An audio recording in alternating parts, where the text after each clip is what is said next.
इस समय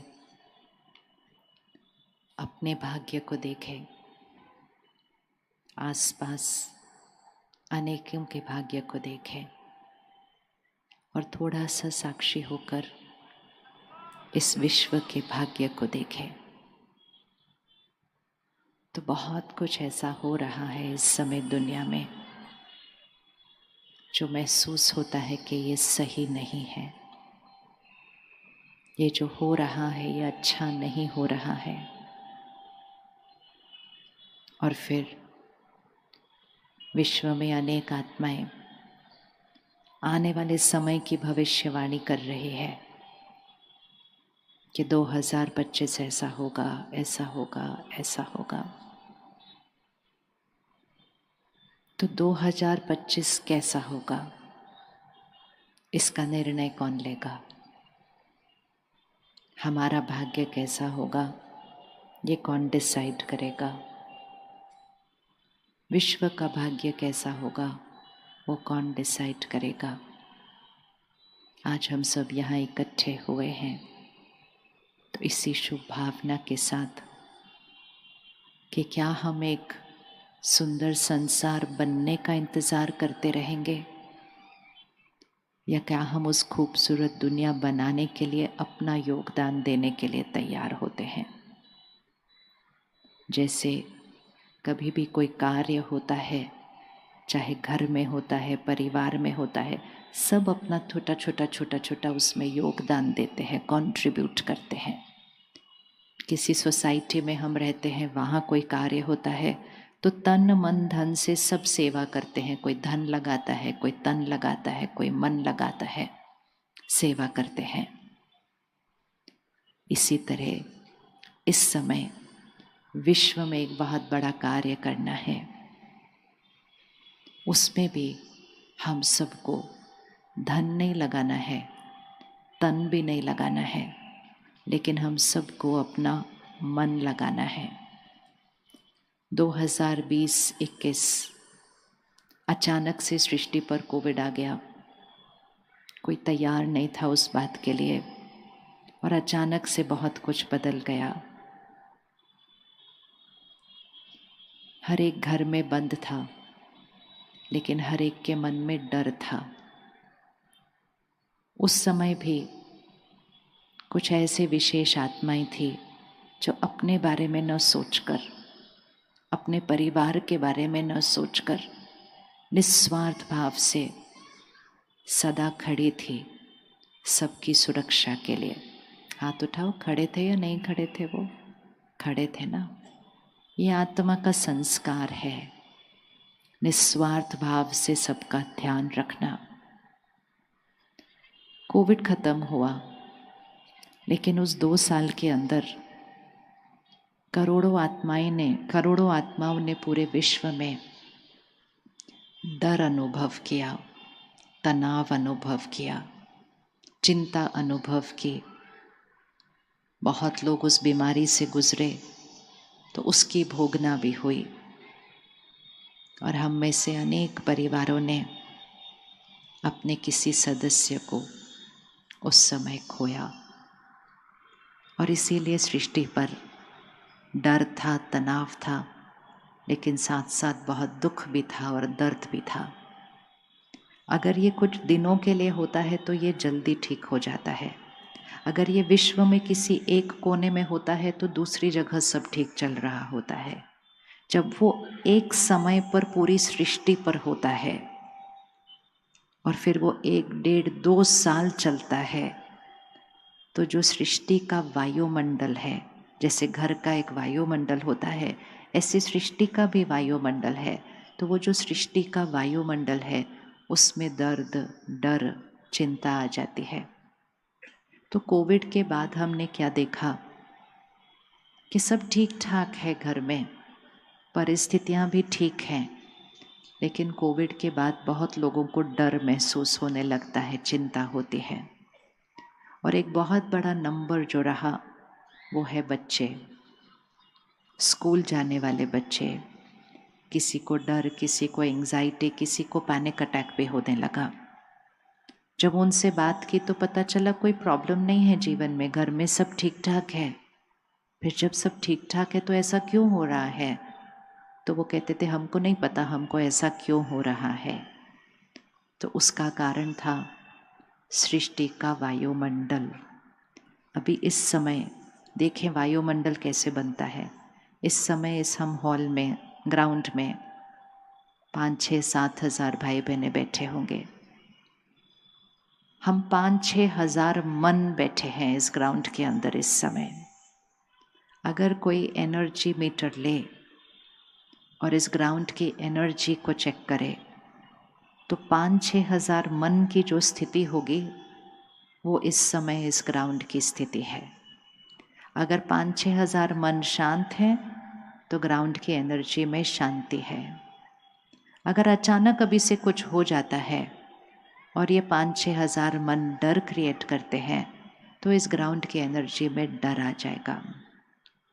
अब एक चीज़ ध्यान से सुनिएगा, बहुत ध्यान से सुनना है। इस समय अगर ये 5,000 मन शांत हैं, बिल्कुल शांत हैं और इस ग्राउंड में शांति है, सामने के गेट से कोई आता है, परेशान आता है, अशांत आता है, चिल्लाता हुआ आता है, वो कहता है मुझको आगे जाकर बैठना है। वहाँ कोई सेवाधारी उसको रोकता है, कहते हैं अभी आप आगे नहीं जा सकते, वहाँ तो जगह ही नहीं है बिल्कुल। वो चिल्लाने लगता है, भागकर आगे आने लगता है। उसको रोका जाता है तो वो और गुस्सा हो जाता है। लेकिन जैसे जैसे वो उस गेट से यहाँ तक चलना शुरू करता है, इस ग्राउंड में जो शांति का वाइब्रेशन 5,000 मन क्रिएट करते हैं, वो वाइब्रेशन उस एक के मन पर असर करना शुरू कर देता है। वो फिर भी चलता चलता हुआ आता है, लेकिन धीरे धीरे उसका गुस्सा जो है वो कम होना शुरू हो जाता है, क्योंकि इस ग्राउंड में शांति का वाइब्रेशन है। और जब तक वो आगे तक पहुंचता है तो वो कहता है हाँ सच में आगे तो जगह नहीं है, कोई बात नहीं, मैं साइड पर ही कहीं बैठ जाता हूँ। उस अशांत मन को शांत किसने किया? वो हाथ उठाओ।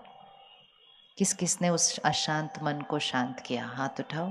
किसने किया? हाँ, सब उठाओ, सबने किया। अपनी पावर पता होनी चाहिए, हमारी पावर क्या है। वायुमंडल एक बहुत बहुत बहुत बहुत बड़ी शक्ति है। वायुमंडल से हम एक अशांत मन को शांत कर सकते हैं, वायुमंडल से हम एक शांत मन को परेशान कर सकते हैं। इस समय सृष्टि पर बहुत कुछ हो रहा है और अगर हम उन सब कुछ जो सृष्टि पर हो रहा है उसका कारण ढूंढने के लिए उंगली रखें तो वो 5 विकार हैं: काम, क्रोध, लोभ, मोह, अहंकार। रिपीट करेंगे, काम, क्रोध, लोभ, मोह, अहंकार।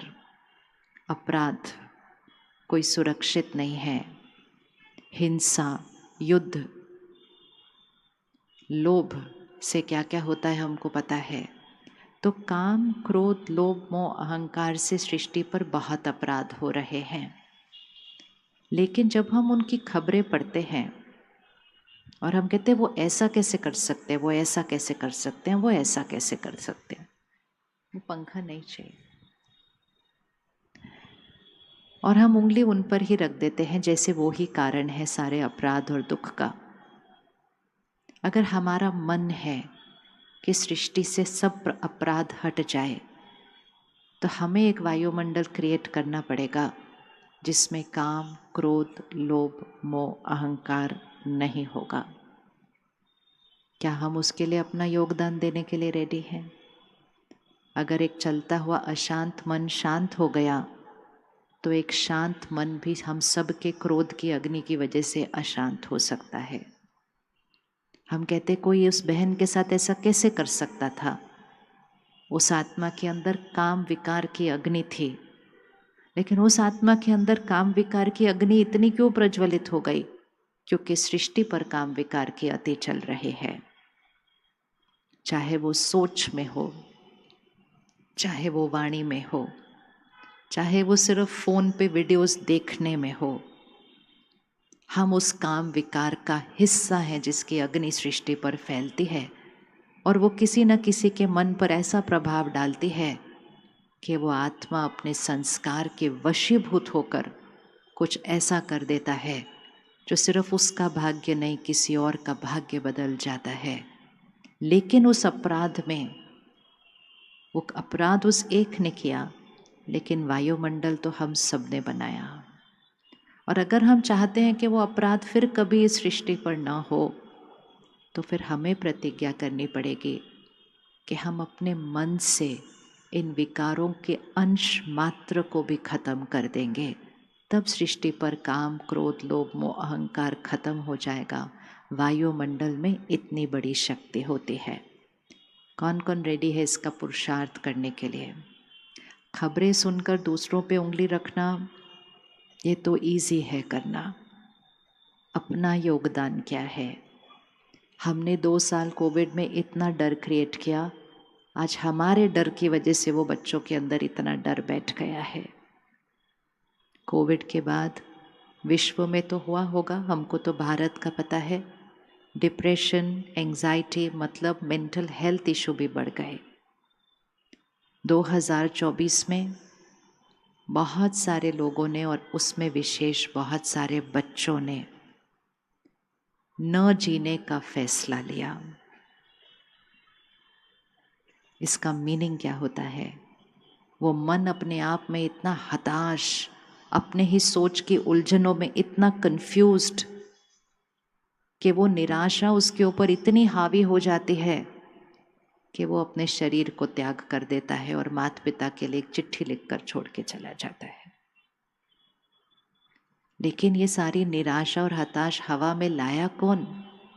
हम कहते हैं उस बच्चे ने ऐसा किया क्यों? उंगली उस बच्चे पर नहीं, उंगली उसके परिवार पर नहीं, उंगली किस पर उठती है? हम सब की ये जिम्मेवारी है, क्योंकि हम सब अपनी अपनी छोटी छोटी बातों में निराशा, गुस्सा, नाराजगी करे जा रहे करे जा रहे, छोटी छोटी बातें पकड़ के उलझन उलझन उलझन उलझन क्रिएट करते जा रहे, और वो सारी हवा को दूषित करता जा रहा है, सारी हवा को दूषित करता जा रहा है, और फिर वो हर एक के मन पर अलग अलग तरह से असर करता है। मैं दिल्ली में रहती हूँ, हवा दूषित है, हवा दूषित है, किसी की जीवन शैली की वजह से हवा दूषित है, लेकिन असर किसी और पर पड़ जाता है। हॉस्पिटल में कोई और पहुंच जाता है, और कोई तो बीमार होकर अपना शरीर छोड़ देता है, क्योंकि किसी और ने अपनी जीवन शैली की वजह से हवा को दूषित किया था। तो हमेशा याद रखना है, दूषित करता है कोई और, असर पड़ जाता है किसी और के ऊपर। इसी तरह वाइब्रेशन से दूषित करते हैं हम, असर पड़ जाता है किसी और पर। लेकिन जब हम इस वायुमंडल की शक्ति को देखते हैं तो हमें ये भी पता होता है कि थोड़ा सा परिवर्तन अगर हम अपने अंदर ले आए, सिर्फ हमारा भाग्य नहीं बदलेगा, हमारे परिवर्तन से सिर्फ हमारा भाग्य नहीं बदलेगा, हमारे परिवर्तन से पता नहीं कितनों का भाग्य बदल जाएगा, क्योंकि हम हवा को साफ कर देंगे, हम वायुमंडल को शक्तिशाली बना देंगे, हम हवा में इतनी शांति फैला देंगे कि अगर किसी के जीवन में कोई प्रॉब्लम हो और वो भी परेशान हो, लेकिन उसको शांति की हवा में ये महसूस होगा इतनी भी कोई बड़ी बात नहीं है, सब ठीक हो जाएगा, और वो अपने मन को ठीक कर लेगा। वायुमंडल ऐसा असर करता है। जब मन परेशान होता है, अगर हम मंदिर में, आश्रम में, कहीं भी जाकर कुछ क्षणों के लिए बैठ जाएं, तो वहाँ का वायुमंडल हमारे मन को शांत करता है। अब हमें वैसा वायुमंडल पूरी सृष्टि पर बनाना है, और उसके लिए हर एक को बस एक छोटा सा काम करना है, हर एक को अपने घर के वायुमंडल को वैसा बनाना है। कौन कौन अपने घर को स्वर्ग बनाने के लिए तैयार है? आप देखो कितने प्यारे लगते हैं सारे हाथ ऐसे। सिर्फ इतना करना है, हमको दुनिया को नहीं बदलना, हम नहीं बदल सकते दुनिया को, लेकिन सिर्फ जब हम खुद को बदलते हैं, हम दुनिया को बदलने के निमित्त बन जाते हैं, क्योंकि वायुमंडल बदल जाता है। 1 मिनट आंख बंद करें, घर चलते हैं, अपने घर चलें, जरा चेक करके आते हैं वायुमंडल कैसा है।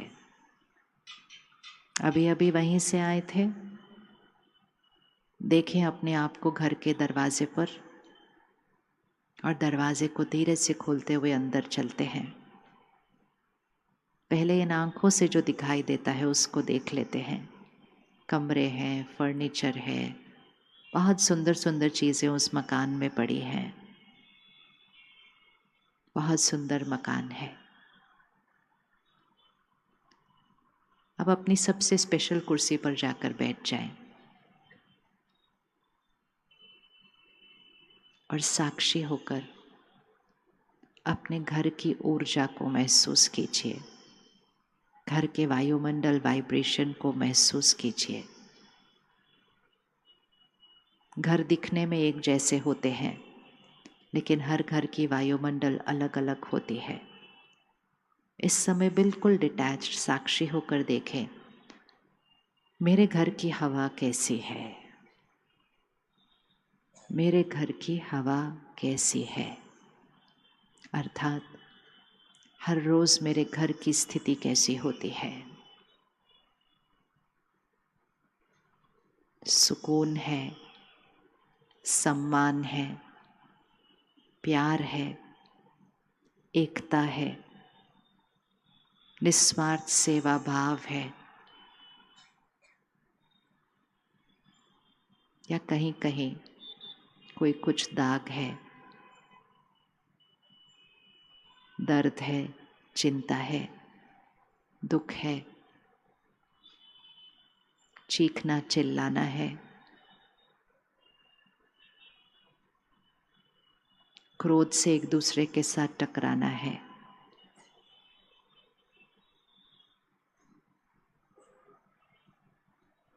झुक नहीं पाते, कमजोरी की हवा है।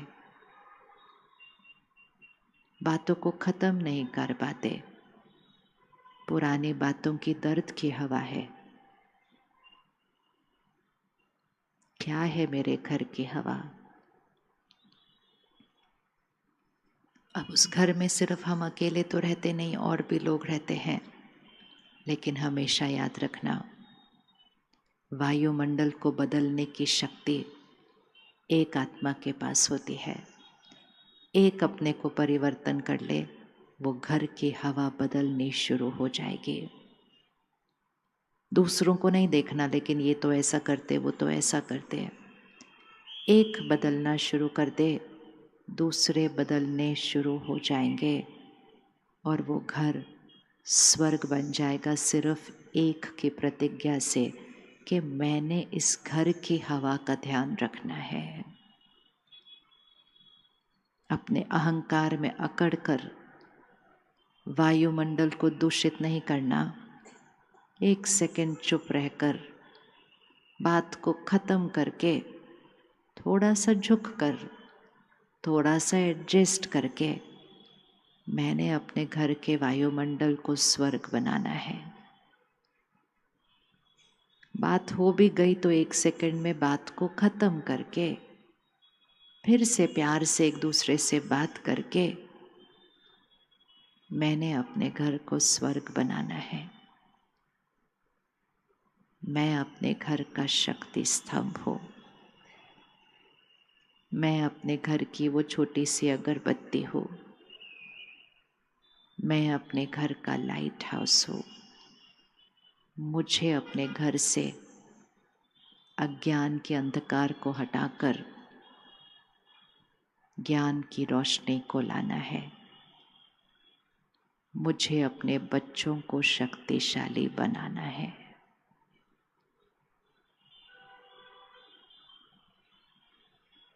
कौन कौन रेडी करने के लिए? मुझे अपने बच्चों को शक्तिशाली बनाना है।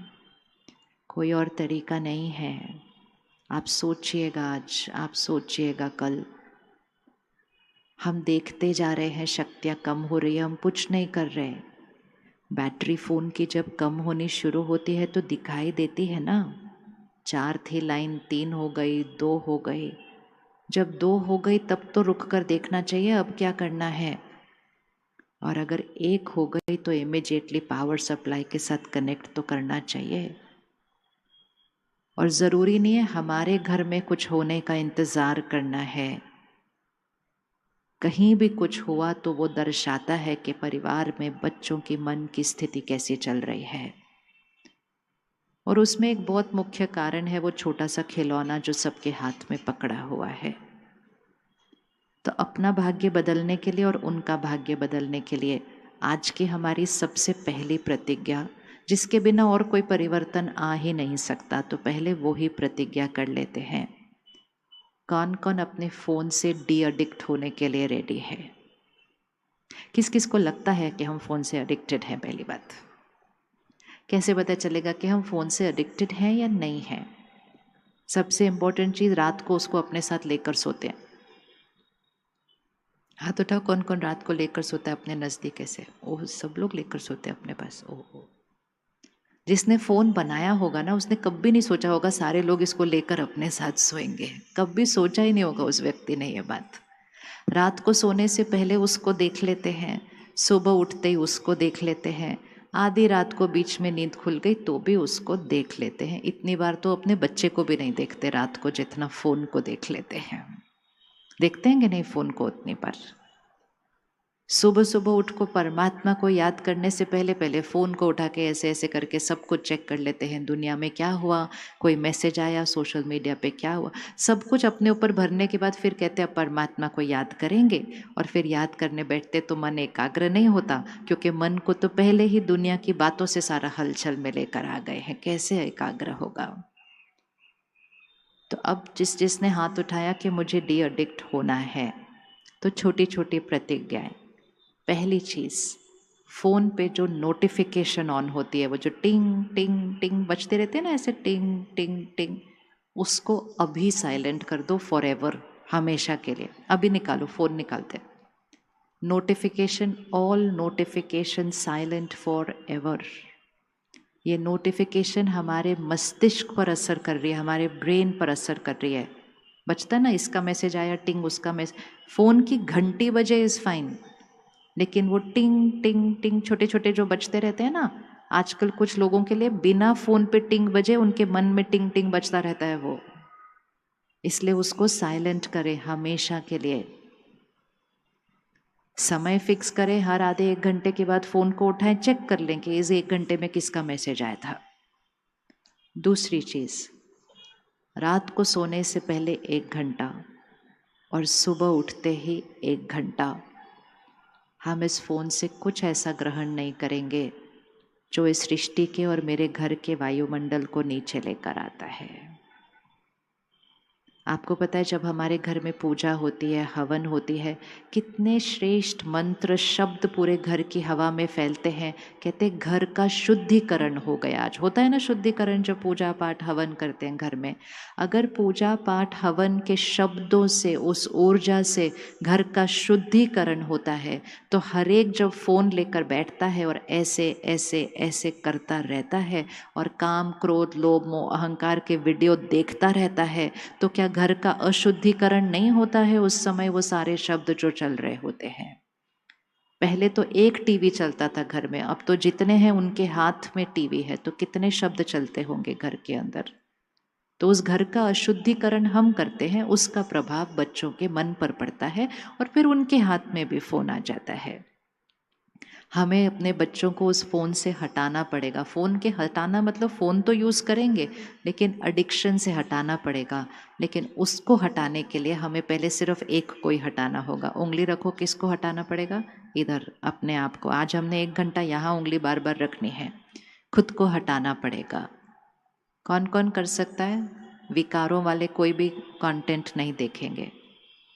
ये टाइम पास नहीं है, ये फ़ोन टाइम पास नहीं है। फ़ोन को फ़ोन की तरह यूज़ करें, बात करने के लिए यूज़ करें, एक दूसरे को मैसेज जो करना है वो यूज़ करें, लेकिन ऐसे पकड़ के ऐसे ऐसे ऐसे ऐसे सिर्फ करते गए, जो वो डाल रहा है हम भरते गए। इट्स लाइक कोई आए और आपको कुछ भी खिलाता जाए खिलाता जाए खिलाता जाए और आप खाते जाएं खाते जाएं खाते जाएं, तो शरीर का क्या होगा? डालता जा रहा है, डालता, हर 1 मिनट के बाद चेंज होता जा रहा है, चेंज होता जा रहा है, हम डालते जा रहे हैं डालते जा रहे हैं, और वो हमारे मन की स्थिति पर असर कर रहा है। और सबसे ज़्यादा वो उनके मन की स्थिति पर असर कर रहा है। ले आज प्रतिज्ञा, 1 महीने के लिए करके देखते हैं, सिर्फ 1 महीने के लिए, उसके बाद आप डिसाइड करना, क्योंकि आपको अपने मन की स्थिति में परिवर्तन दिखाई देगा।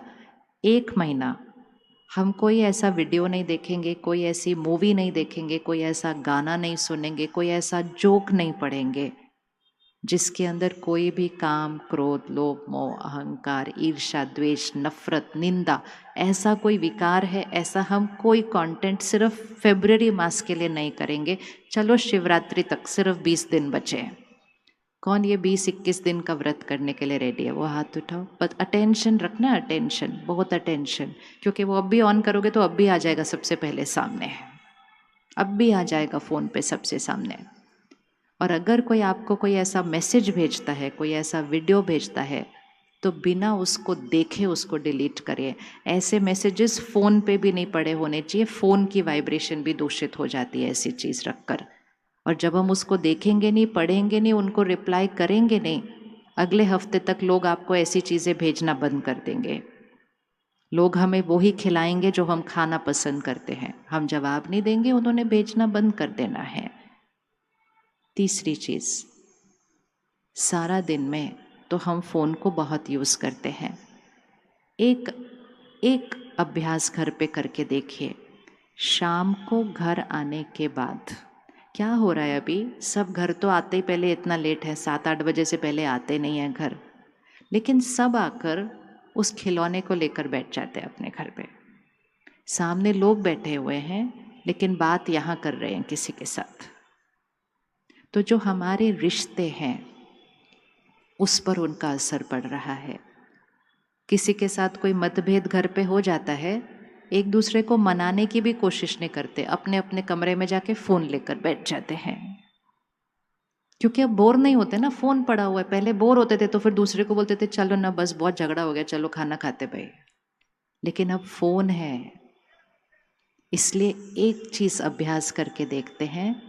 शाम को 7-8 बजे घर आ गए, एक कोना बनाओ अपने घर में, जहाँ उस मोबाइल फ़ोन को लैंडलाइन बना दो, मतलब एक जगह पर उसको जाके रख दो सारे। घंटी बजेगी, जाके उठाकर बात करके आ जाना। कौन कौन उस युग में था जब मोबाइल नहीं थे, सिर्फ वो तार वाला फ़ोन था? हाथ उठाओ। हम में से तो मेजॉरिटी होंगे, हम ही तो लास्ट हैं जिनको ये सब पता है। अगले वालों को तो पता ही नहीं ऐसे कैसे जीवन होती है। तो सिर्फ हम ही हैं जो कुछ बदल सकते हैं, उनको तो पता नहीं उसके बिना कैसे जिया जाता है। शाम को 7 बजे आकर एक जना करे सभी अभी घर में, बाकी सब नहीं करेंगे तुरंत। शाम को 7 बजे 6 बजे आकर उस कोने में जाकर अपना फ़ोन रख दो, जहाँ घंटी बजेगी आपको आवाज़ आएगी, आप जाके बात करेंगे और फ़ोन को वापस वहाँ रख देंगे। उस मोबाइल को लैंडलाइन बना देंगे और बाकी समय अपने परिवार के साथ बैठेंगे। कुछ नहीं भी करेंगे तो बस एक दूसरे के साथ बैठेंगे। कौन रेडी है इतना करने के लिए अपने परिवार के लिए? पक्का पक्का? हाँ, आज से आपका फ़ोटो आएगा पेपर में, अभी भेजे, खींच लिया फ़ोटो। एक जना सिर्फ करके देखो। ये सिर्फ एक एडिक्शन होती है, हफ्ते तक वो एडिक्शन रहेगी, उसके बाद वो एडिक्शन ख़त्म हो जाएगी और फिर ऐसा लगेगा कितना सुकून है, क्या बैठे रहते थे हर टाइम वो करते हुए। कब लास्ट वो टाइम था जब हम ऐसे बैठे थे और हम कुछ नहीं कर रहे थे, बस खाली कुछ नहीं कर रहे थे। अब तो अगर गाड़ी भी चला रहे हैं और बीच में 30 सेकंड का सिग्नल भी आता है, वो सिग्नल पे भी फ़ोन उठाकर देखते हैं कि उतनी देर में कोई मैसेज आया नहीं, तो जब तक वो ग्रीन नहीं होता तो वो फ़ोन हाथ में है। इस मन को जगह नहीं मिल रही शांत रहने के लिए। तो हमने सोचा कि हम समय का कितना सदुपयोग करते हैं, 30 सेकंड भी हम फ़ोन उठा के चेक करके मैसेज का जवाब दे देते हैं। ये मन शांत और एकाग्र हो ही नहीं पा रहा। तो 3 चीज़ें हम कर रहे हैं। नोटिफिकेशन हम साइलेंट कर रहे हैं, फ़ोन को शाम को हम एक कोने में रख रहे हैं जहाँ से घंटी की आवाज़ आएगी, और तीसरी चीज़ कंटेंट, शुद्ध कंटेंट कंज्यूम करेंगे शिवरात्रि तक, और शिवरात्रि के दिन अपने अंदर का सारा जहर शिव जी के ऊपर अर्पित कर देंगे। ये लो मेरे अख के फूल, मैंने छोड़ दिया ये सारा कुछ अपने फ़ोन से लेना। आप फ़ोन से लेना बंद कर दें, आपकी सोच से वो चीज़ें ख़त्म हो जाएंगी। जो हम सुनते हैं, पढ़ते हैं, देखते हैं, वो ही हमारी सोच बनती है, हमारी सोच हमारे संस्कार बनते हैं, हमारे संस्कार हमारे कर्म बनते हैं और हमारा कर्म हमारा भाग्य बनता है। थोड़े दिन पहले मैं एयरपोर्ट पे थी, एक बच्चा गोदी में था, 2 साल से अंदर अंदर ही होगी उसकी एज, और उसके हाथ में फ़ोन था और वो ऐसे फ़ोन को घूर रहा था जैसे उसको सब कुछ समझ में आ रहा है कि वो क्या पढ़ रहा था उस फ़ोन के साथ। और फिर वो फ़ोन पर फ्लाइट का टिकट था, तो वो सिक्योरिटी चेक पे उसको दिखाना था उसके पिता ने, तो उसने उस बच्चे से फ़ोन खींचा। वो बच्चा जो चिल्लाया, इतना ज़ोर से चिल्लाया, पूरे एयरपोर्ट पे उधर आसपास सबको उसकी आवाज़ आ रही थी। लेकिन उस पिता को तो वो फ़ोन चाहिए था ना टिकट चेक कराने के लिए। तो वो इतना चिल्लाया कि पिता ने उसको नीचे ज़मीन पर ही बिठा दिया और ज़मीन पर उस बच्चे ने ऐसे हाथ मारे, पाँव मारे। ये सब कुछ वो 40-50 सेकंड के अंदर हो गया जब तक वो चेक कर रहा था टिकट।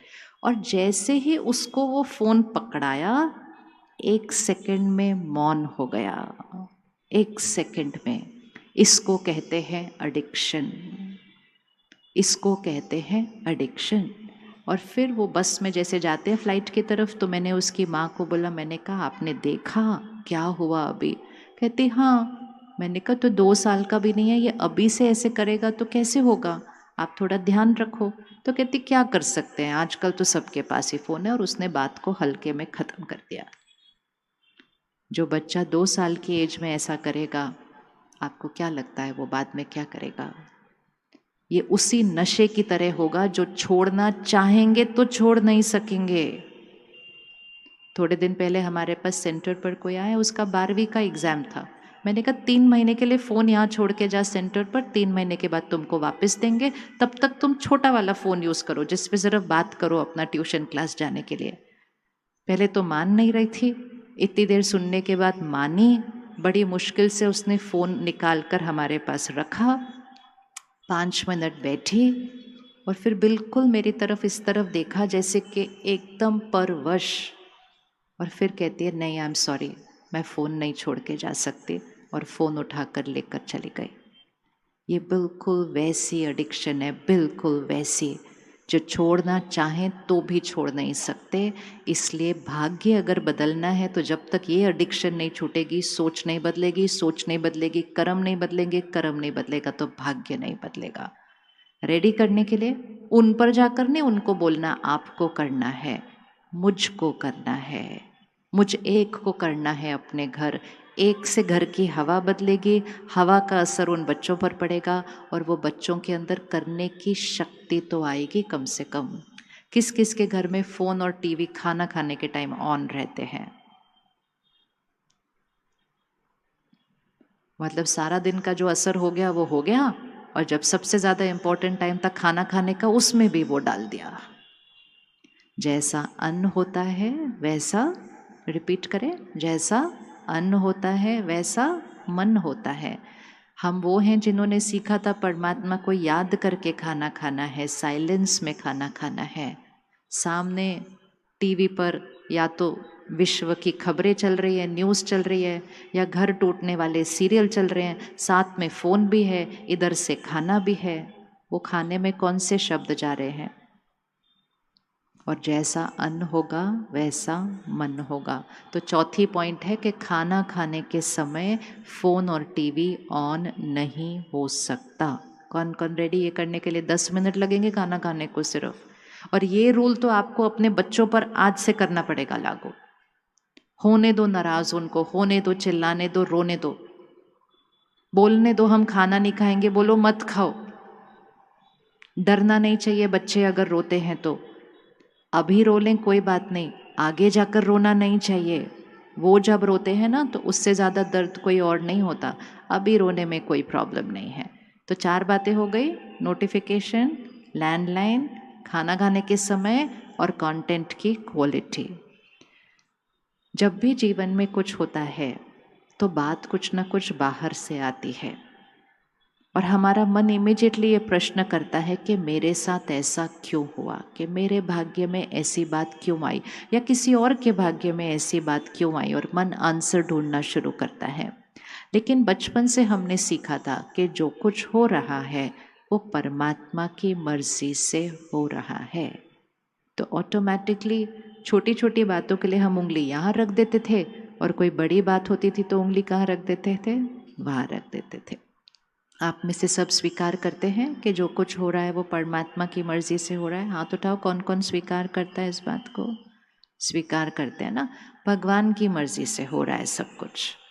1 मिनट आंख बंद करो और जरा सृष्टि की तरफ देखो, क्या क्या हो रहा है इस समय दुनिया पर।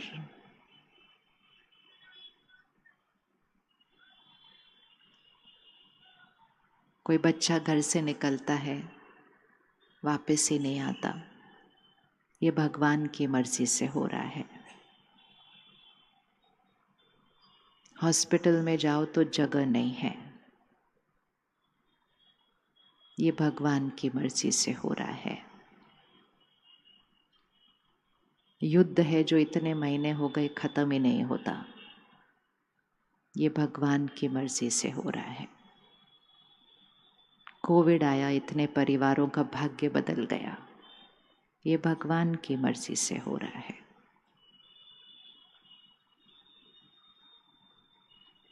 शरीर की छोटी सी आयु में आत्मा ने देह को त्याग दिया, ये भगवान की मर्जी से हो रहा है।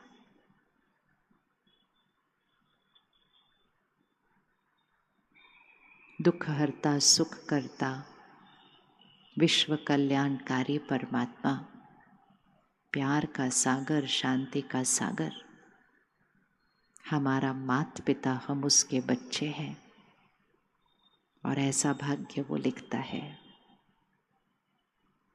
बाढ़ आती है, कितने घर खत्म हो जाते हैं, ये भगवान की मर्जी से हो रहा है। बहुत साक्षी होकर अपने आप से सिर्फ प्रश्न पूछे, अगर भगवान की मर्जी से भाग्य लिखा जा रहा होता तो सबका भाग्य और इस सृष्टि का भाग्य कैसा होता। सिर्फ विजुअलाइज करो, भगवान के चॉइस से चलता हुआ भाग्य कैसा होता।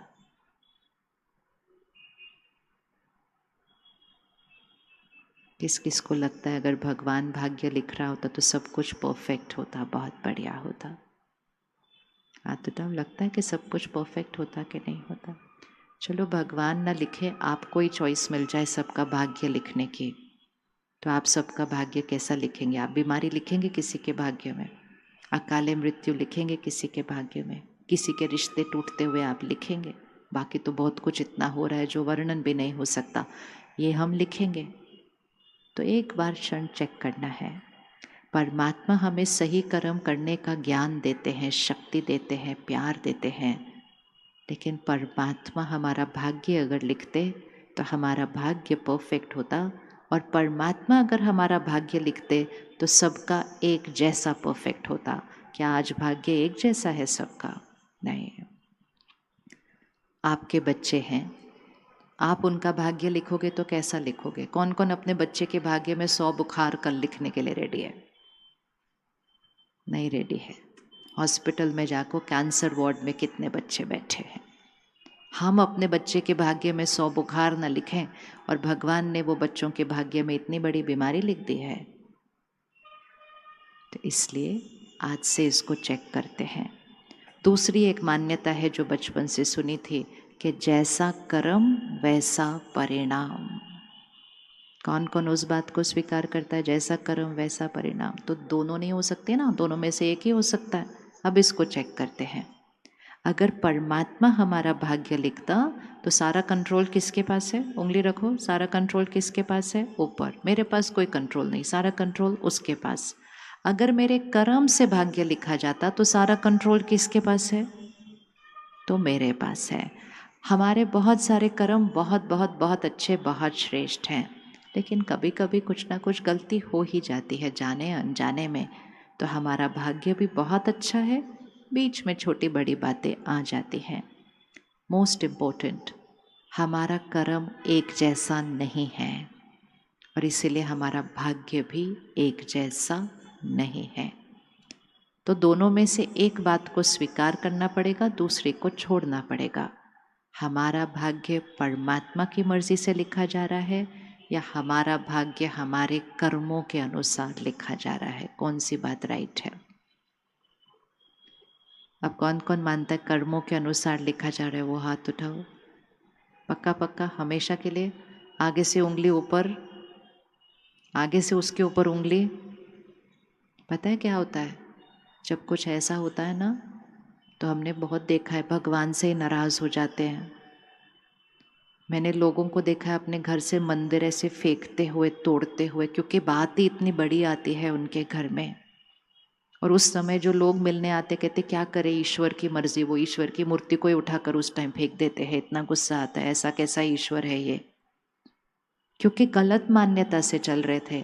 तो जिस समय ईश्वर के प्यार और शक्ति की सबसे ज्यादा जरूरत होती है, उस समय उससे ही नाराज हो जाते हैं, कहते ये उसने किया।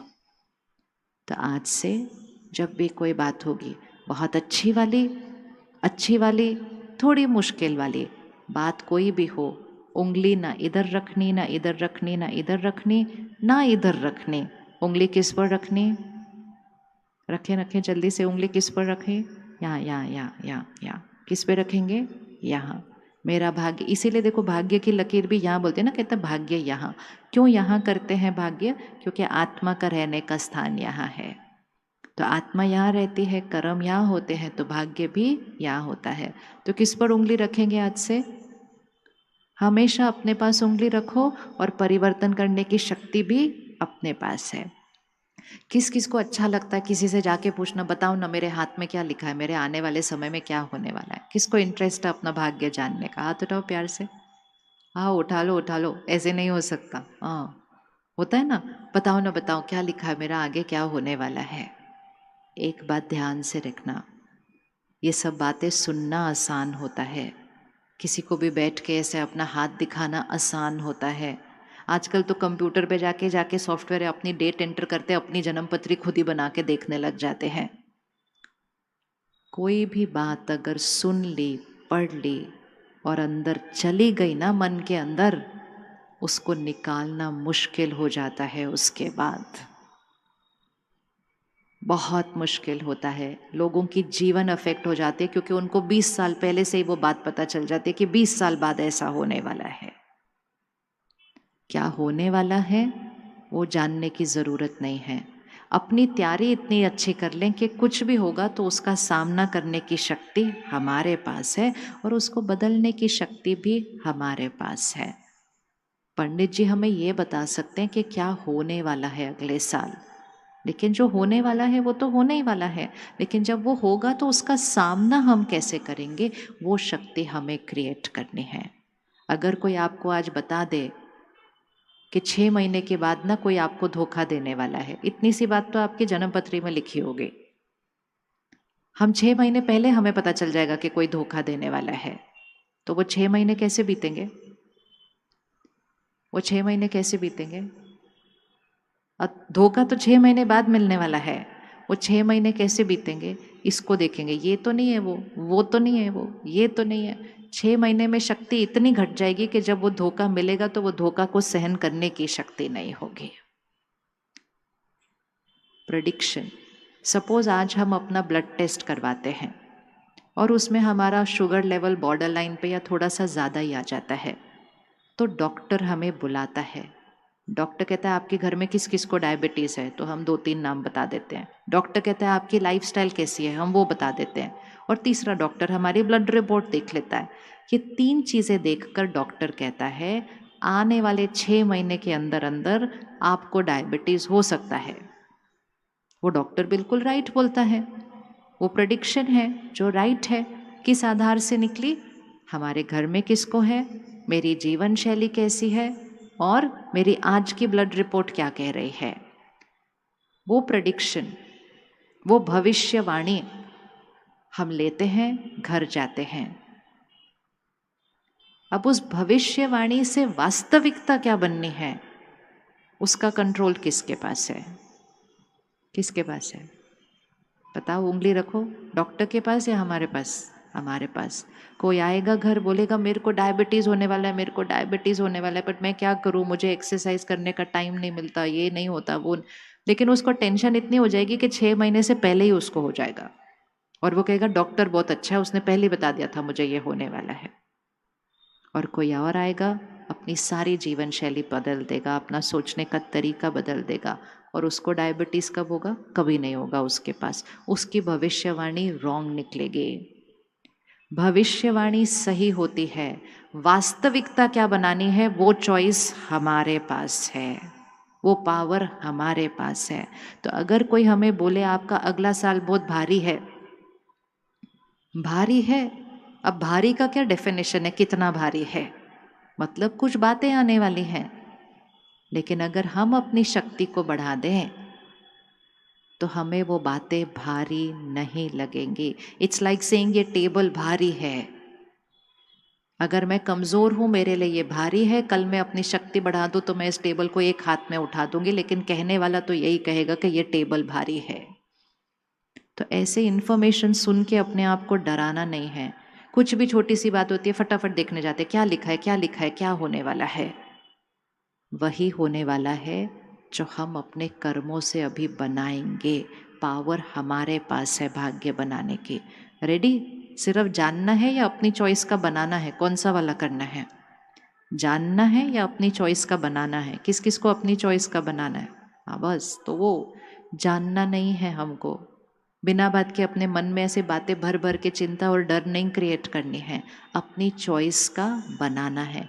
कैसे बनाना है? कर्म क्या होता है, इसको अच्छे से रिपीट करेंगे। कर्म क्या होता है? कर्म सिर्फ हमारा व्यवहार नहीं होता है, हमारी हर सोच वो कर्म है, हमारा हर बोल वो कर्म है, हमारा हर व्यवहार वो कर्म है, हमारी भाव और भावना भी कर्म है। किसी के लिए हम बहुत कुछ करते हैं, उसके पीछे की भावना क्या थी? किसी के हम सेवा करते हैं, उसके पीछे की भावना क्या थी? तो एक बार हम रिपीट करेंगे, सभी बोलेंगे, बोलेंगे तो यहाँ रिकॉर्ड हो जाएगा। सोच, सभी बोलेंगे सोच, अच्छे से बोलेंगे सोच, बोल, व्यवहार, भावना, इंटेंशन, मतलब वो हमारा कर्म है। ठीक है। अब हमारा भाग्य क्या है? बातें जो हमारे जीवन में आती हैं, परिस्थितियां जो हमारे जीवन में आती हैं, शरीर में कोई बीमारी आती है, कुछ आता है, वो हमारा भाग्य है। लोग हमारे साथ कैसा व्यवहार करते हैं वो हमारा भाग्य है। काम कारोबार में कोई उतार चढ़ाव आता है वो हमारा भाग्य है। तो जो हम करते हैं वो कर्म है, जो हमारे साथ होता है वो हमारा भाग्य है। अब 1 मिनट बॉल को पकड़े, ऐसे बॉल को पकड़े, ये बॉल को हम फेंकेंगे, ये हमारा कर्म है। बॉल सामने लगेगी, बॉल वापस आएगी, वो हमारा भाग्य है। पकड़े अभी? अब एक चीज़ ध्यान रखनी है, जब बॉल फेंकेंगे, मतलब कर्म करते हुए 2 बातों का ध्यान रखना है। एक, सिर्फ ऐसे ही फेंक नहीं देना, पहले सोचना कि मैं क्या चाहती हूँ कि वापस मेरे पास क्या आए, तो उस डायरेक्शन में और उस गति से फेंकना है। कहीं भी नहीं फेंक देना ऐसे। अभी क्या ठीक लगता है वैसे नहीं फेंकना, वापस आते हुए क्या ठीक लगेगा वैसे वाला फेंकना है। परिणाम का सोच कर कर्म करना, परिणाम आने पर कर्म नहीं सोचना मैंने क्या कर दिया जो ऐसा हुआ। परिणाम का सोच कर कर्म करना है। और दूसरी चीज जो इस समय बहुत जरूरी है, दूसरे कैसे अपनी बॉल फेंक रहे हैं वो देखकर बॉल नहीं फेंकनी है।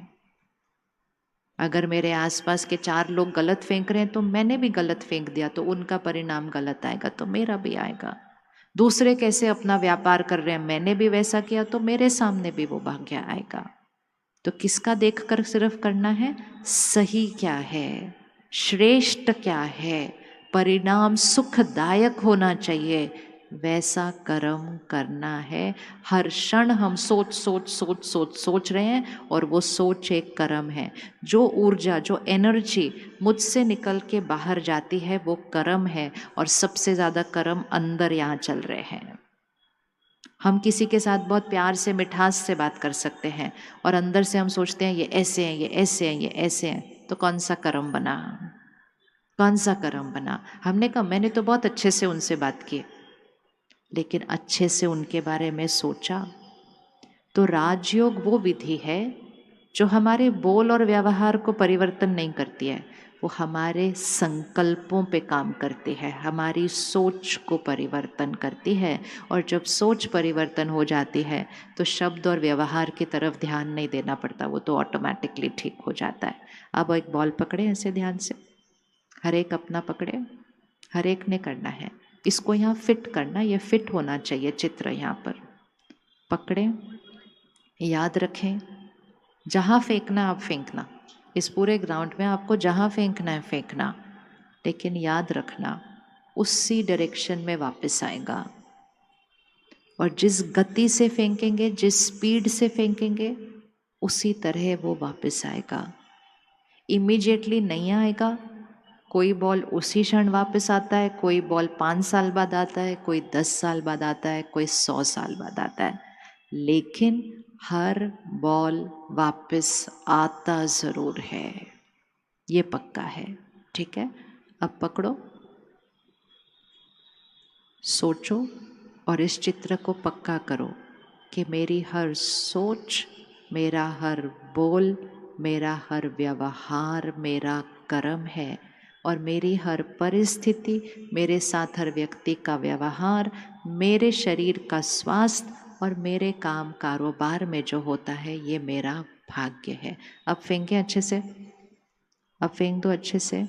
अब इसको फेंक के हम भूल जाते हैं, इसको फेंक देते हैं और हम भूल जाते हैं, और हर क्षण हम फेंक रहे हैं, मेरी हर सोच हम फेंक रहे हैं, फेंक रहे हैं, फेंक रहे हैं, फेंक रहे हैं, और हमारा परिणाम रिकॉर्ड होता जा रहा है, होता जा रहा है, होता जा रहा है।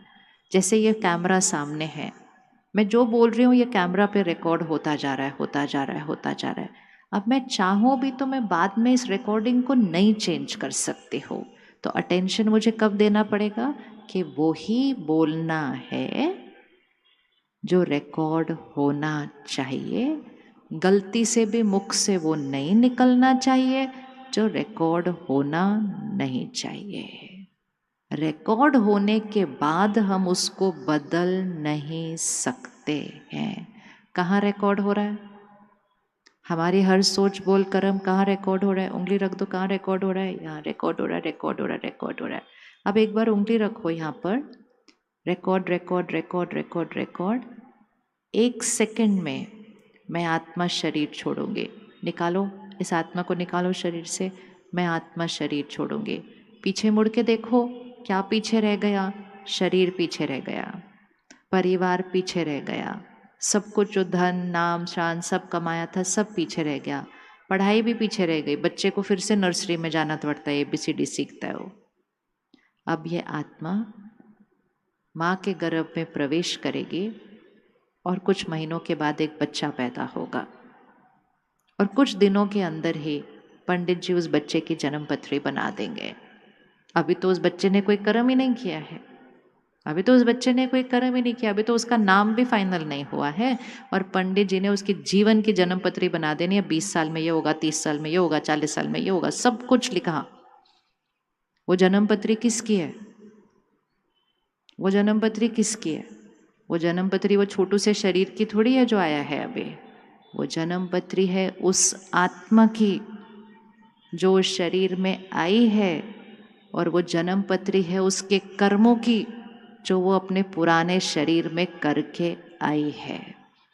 तो भाग्य सिर्फ हमारा इस शरीर में नहीं, जब हम इस शरीर को छोड़ेंगे हमारी रिकॉर्डिंग हमारे साथ चल रही है। आप में से किस किस के 2 बच्चे हैं, मतलब 1 से ज़्यादा बच्चे हैं? हाथ उठाओ। कभी आपके मन में ये क्वेश्चन नहीं आया कि वो दोनों सारे मेरे ही बच्चे हैं, दोनों को हम सब कुछ एक जैसा देते हैं, दोनों को हम सब कुछ एक चीज़ सिखाते हैं, फिर ये दोनों इतने अलग अलग क्यों हैं संस्कारों में, और इन दोनों का भाग्य इतना अलग अलग क्यों है? हमने तो दोनों को सब कुछ एक जैसा दिया ना, तो इनका भाग्य अलग अलग क्यों है, इनके संस्कार अलग अलग क्यों हैं? उसका रीज़न है वो 2 बच्चे सिर्फ इस समय आपके बच्चे हैं, उससे पहले वो दोनों बच्चे, वो 2 आत्माएं 2 अलग शरीर में थे, उससे पहले 2 अलग शरीर में थे, और वो अलग अलग recording recording recording recording recording करके यहाँ आए हैं। आप कितना भी चाहें, आप उस बच्चे का भाग्य अपने अनुसार नहीं बना सकते। वो बच्चे का भाग्य कौन बनाता है? कौन बनाता है उसका भाग्य? कौन बनाता है? मोटी मोटी बहुत सारी चीज़ें तो वो आत्मा खुद ही लिख कर लाई है अपने भाग्य के अंदर। हमारा रोल क्या है एज अ पेरेंट? हमारा रोल है, जब भी उसके भाग्य में कोई ऐसा दौर आ जाए जो थोड़ा सा भी मुश्किल हो, घबराने की बजाय, परेशान होने की बजाय, चीखने चिल्लाने की बजाय हम उसको प्यार दें, शक्ति दें, मन रूपी बुद्धि रूपी हाथ को उसको सपोर्ट दें और उसको सही कर्म अभी करने की ताकत दें, ताकि वो सही कर्म अभी करके अपने भाग्य को बदल दे। लेकिन अगर हम रोने लग जाएं कि मेरे बच्चे के साथ ऐसा कैसे हो गया, तो हम उसको उस भाग्य को फेस करने की और भाग्य को बदलने की शक्ति नहीं दे पाएंगे। हमारा रोल ये नहीं है कि हम उसका परफेक्ट भाग्य बनाएं, भाग्य तो वो खुद बनाएंगे अपना।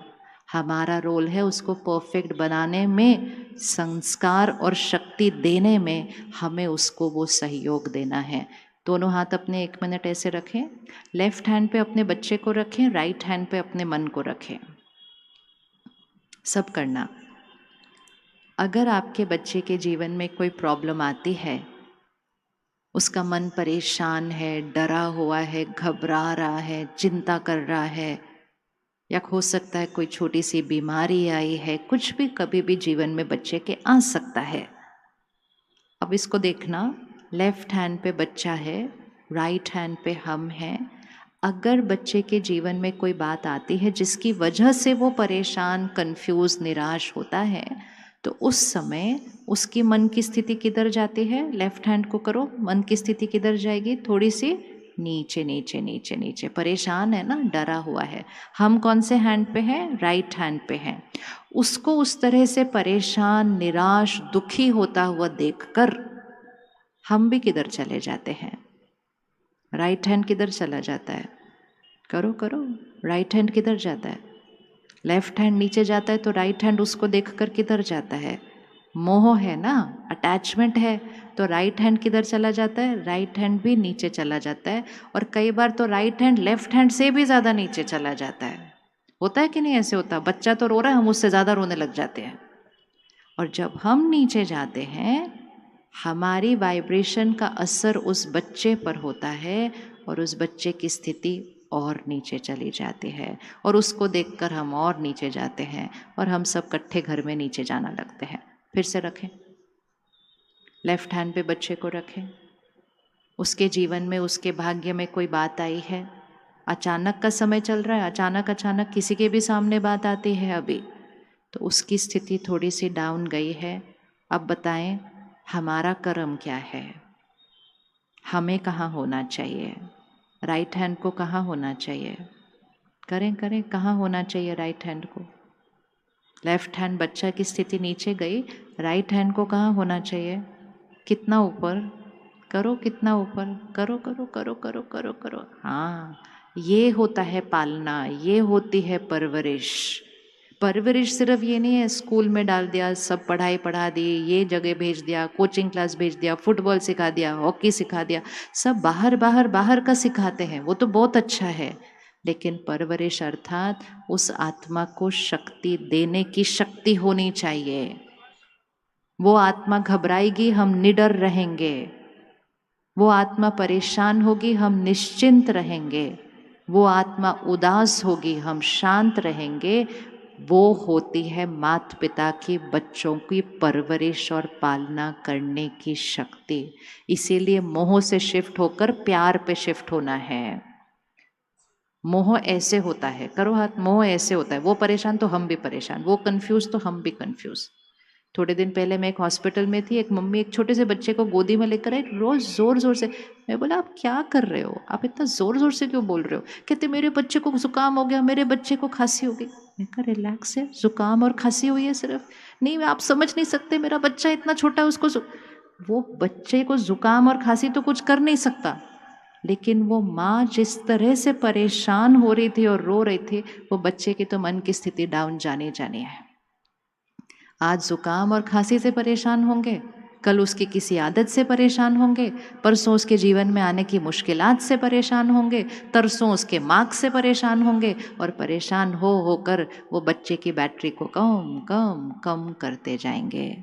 तो हमें अपनी शक्ति को कहाँ रखना है? याद रखना, हाथ कहाँ रखा था राइट हैंड वाला? ऊपर। ये है प्यार। यहाँ रख के हम उसको शक्ति देकर उसकी शक्ति को भी बढ़ाएंगे। रेडी? ये जिम्मेवारी लेने के लिए रेडी है कि उसको शक्ति देकर शक्ति बढ़ाएंगे? Yes, ready? कुछ दिन पहले एक बहन आई थी अमेरिका से। उसने टीवी पर एक प्रोग्राम देखा अवेकनिंग का। उसमें एक पर्टिकुलर एपिसोड था कि अगर आपके घर में कोई शरीर छोड़ता है, मतलब डेथ होती है, तो आपको उस समय प्यार, दुआएं और शक्तियों से उस आत्मा को आगे भेजना है। उसने पहले कभी देखा नहीं था और वो सेंटर कभी आई नहीं थी, उसने मेडिटेशन भी सीखा नहीं था। एक तो बस वही देखा और कहती मुझे एकदम समझ में आ गया कि हमें उस आत्मा के लिए क्या करना होता है। कहती मैंने निर्णय कर लिया, कभी भी मेरे घर में ऐसा होगा ना तो मैं बिल्कुल ध्यान रखूंगी इस बात का। जिस दिन उसने वो एपिसोड देखा, उसके 7वें दिन, बिल्कुल एक हफ्ते के अंदर, उसने फ़ोन उठाया और उसको पता चला कि उसका 21 साल का बेटा जो रोड से जा रहा था यूनिवर्सिटी पर, एक्सीडेंट हुआ। आत्मा ने वहीं के वहीं शरीर छोड़ा। वो जब माँ अपना अनुभव सुना रही थी स्टेज पर, उसने कहा जैसे मैंने सुना, मैंने फ़ोन रखा और पहले मैंने ये संकल्प किया, मैंने उसको रोते हुए नहीं भेजना है, मैंने उसकी शक्ति घटाकर नहीं भेजना है, मैंने उसको शक्तियों और दुआओं के साथ भेजना है। उसको कहीं नहीं पता था कि सेंटर कहाँ है, बहने कहाँ हैं आसपास, विदेश में कम सेंटर होते हैं। उसने ढूंढा ढूंढा ढूंढा। उसने बहनों को बोला आप हमारे घर आओ, और कुछ और लोग आने से पहले आप घर आओ और घर के वायुमंडल को इतना शांत और शक्तिशाली बनाओ कि कोई और आएगा तो वो भी मेरे बेटे के लिए रोना नहीं चाहिए। मुझे अपने बच्चे को दर्द नहीं देना है। ये होता है मोह नहीं, प्यार से परवरिश करना, शक्ति से परवरिश करना। मोह से परवरिश नहीं होती, मोह से बच्चे की शक्ति घटती है, प्यार से बच्चे की शक्ति बढ़ती है। इसीलिए काम, क्रोध, लोभ, मोह, मोह विकारों की लिस्ट में आता है और प्यार गुणों की लिस्ट में आता है। तो हमें कौन सी साइड पे शिफ्ट होना है? कौन सी साइड पे शिफ्ट होना है? मोह से कौन सी साइड पे शिफ्ट होना है? प्यार। इसका अभ्यास करना घर पे। और जब हम कल से राजयोग सीखेंगे ना, तो आपको अभ्यास नहीं करना पड़ेगा, ये अपने आप होने लगेगा। अपनी बैटरी को चार्ज करते जाएंगे, तो जब किसी और की बैटरी कम होगी, आप अपनी चार्ज बैटरी से अपने आप उसकी बैटरी को चार्ज कर देंगे। लेकिन खुद की बैटरी कम होगी और दूसरे की कम होगी, तो उससे कनेक्ट होकर अपनी और कम हो जाएगी, दूसरे की और कम कर देंगे। तो राजयोग हमें साक्षी होना सिखाता है। राजयोग हमें सब कुछ गलत हो रहा हो तो एक को शक्तिशाली बनाना सिखाता है, और वो हमें मोह से प्यार, निस्वार्थ प्यार की तरफ लेकर जाता है। याद रखना, आपके घर में जो सब रहते हैं, परिवार, पति पत्नी, माँ बाप, भाई बहन, बच्चे, वो सिर्फ रिश्ते नहीं हैं, वो एक एक आत्मा है जो अपनी जर्नी पर आई है। और हर एक आत्मा अपने कर्म रिकॉर्ड करके आई है, और किसी भी क्षण उनमें से किसी के भी सामने उनकी कोई भी रिकॉर्डिंग का परिणाम ऐसा सामने से आ जाता है। बहुत अच्छे वाले भी आते हैं और कभी कभी अचानक बहुत मुश्किल भी आता है। लेकिन जब किसी के भी सामने मुश्किल आए, बाकी सबको शक्ति देने वाला स्रोत बनना है, उसकी तैयारी करके रखो। क्योंकि कोविड से इस सृष्टि पर अचानक का युग तो शुरू हो चुका है। अचानक अचानक इस साल में भी बहुत कुछ हुआ है। रेडी है अपनी शक्ति बढ़ाकर उनका शक्ति स्तंभ बनने के लिए? रेडी है ना उसके लिए? उसके लिए क्या करना है? सारा दिन में अपनी इस बैटरी को क्या करना है? चार्ज करना है। आज सुबह के भी सेशन में हम देख रहे थे, बचपन में हमने गेम खेली थी नींबू चम्मच की। किस किसने खेली थी नींबू चम्मच वाली गेम? बस ये ध्यान रखना है, सारा दिन में भागना है, भागना है, बहुत काम करना है हमको, लेकिन ध्यान रखना है नींबू चम्मच पर टिका रहे हैं। मतलब मन की स्थिति एक रस एकाग्र रहे। परेशान होकर, निराश होकर, चीख कर, जोर से बोलकर, उल्टा जवाब देकर नींबू को चम्मच से गिराना नहीं है। जैसे नींबू चम्मच से गिरा, बैटरी कम होनी शुरू हो जाएगी। गिरा भी तो फटाफट से उसको उठा के वापस रख देना ताकि बैटरी चार्ज होनी शुरू हो जाए। रेडी? शुरू करेंगे। पहला होमवर्क, सारा दिन में जो बातें आ रही हैं, बातें वहाँ से आ रही हैं। कहाँ से आ रही हैं? ऐसे आ रही हैं। ये क्यों हो रहा है मेरे साथ? मेरे कर्मों का परिणाम है। मेरा अटेंशन किस पर है? अब कैसे रिस्पॉन्ड करना है, अब कैसे सोचना है, अब कैसे बोलना है। जो बॉल वापस आ रही है वो मेरे कंट्रोल में नहीं है। अब कैसे सोचना है, वो बॉल कंप्लीटली मेरे कंट्रोल में है। पहली चीज़ आज पक्की करें, अपने मन की स्थिति का जिम्मेवार किसी और को कभी नहीं ठहराएं। मैं नाराज हूं क्योंकि उन्होंने ऐसे किया, मैं परेशान हूं क्योंकि उसने ऐसा किया, मैं खुश हूं क्योंकि उसने आज अच्छे से बात की। मेरे मन की स्थिति का रिमोट कंट्रोल किसी और के पास नहीं है। जो कुछ यहाँ हो रहा है उसका जिम्मेवार कौन है? उसका जिम्मेवार कौन है? यहाँ जो हो रहा है उसका जिम्मेवार कौन है? किस किस को कभी किसी ने हर्ट किया या इंसल्ट हुई है? हाथ उठाओ। इंसल्ट हुई, हर्ट हुए, हाथ उठाओ। हुई ना? इंसल्ट हुई, हर्ट हुए, अपमान किया, हुआ। अब किया किसने, ये इंपॉर्टेंट है। फिर से ऐसे दोनों हाथ रखो। लेफ्ट हैंड पे उनका रखो जिसने किया, और राइट हैंड पे अपना रखो। वो क्या कर सकते हैं और हम क्या कर सकते हैं, ये पावर पता होनी चाहिए। वो हमारे बारे में गलत बातें फैला सकते हैं, वो हमारे साथ गलत तरह से बात कर सकते हैं, वो 4 लोगों के सामने हम पर चीख सकते हैं, चिल्ला सकते हैं, वो हमें धोखा दे सकते हैं, वो अत्याचार कर सकते हैं, वो हमारे शरीर को भी हार्म पहुंचा सकते हैं। लेकिन वो मेरे मन में घुस के, वो मेरे मन में यहाँ घुस के मेरे मन को डिस्टर्ब नहीं कर सकते हैं। सोचो इस बात पर, राइट है कि रॉन्ग है। वो गलत कर सकते हैं और बहुत गलत कर सकते हैं, लेकिन वो सारा गलत बाहर कर सकते हैं। यहाँ उंगली रखो। क्या कोई यहाँ घुस के मेरे मन को डिस्टर्ब कर सकता है? नहीं। लेकिन जब वो ऐसा करते हैं तो उनके बारे में हम जो सोचते हैं और उन्होंने मुझसे जो कहा या किया उसके बारे में हम जो सोचते हैं, वो कहाँ दर्द करना शुरू करता है? वो यहाँ दर्द करना शुरू करता है। उन्होंने गलत बोला, लेकिन यहाँ पे दर्द किसने किया? यहाँ पे दर्द किसने लाया? किसने लाया? यहाँ का दर्द उन्होंने दिया या यहाँ का दर्द हमने क्रिएट किया? किसने किया ये दर्द? यहाँ पर रखो उंगली। किसने किया? उन्होंने किया या हमने किया? इसको पक्का कर लो। उन्होंने गलत किया। मुझे गुस्सा किसने दिलाया? उंगली रखो। मुझे गुस्सा किसने दिलाया? मैंने। ऐसे जैसे किया ना, उसने गुस्सा दिलाया, शक्ति गई, शक्ति गई। हमने कहा उसकी वजह से। मेरे मन का रिमोट कंट्रोल मेरे हाथ में रखो।